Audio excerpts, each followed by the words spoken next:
Hello Ananya. Hi sir. আচ্ছা অনন্যা, কোনো second hand phone কেনার সময় ফোনটি চুরি হওয়া নাকি চুরি হওয়া নয় সেটা আমরা কিভাবে বুঝবো? এর জন্য আমাদের ডায়াল প্যাড ওপেন করতে হবে। এখানে টাইপ করতে হবে *#06#। এরপর এখান থেকে যে কোনো একটি IMEI নাম্বার কপি করে নিতে হবে। এরপর আমাদের গুগল ওপেন করতে হবে। এখানে আমাদের টাইপ করতে হবে IMEI Pro।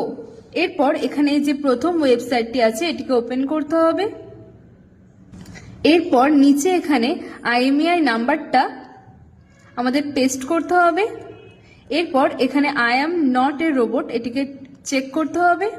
এরপর চেকে ক্লিক করতে হবে। যদি আমাদের ফোনটি চুরি হওয়া হয় তাহলে এখানে ব্ল্যাকলিস্ট স্ট্যাটাস ব্ল্যাকলিস্টেড দেখাবে।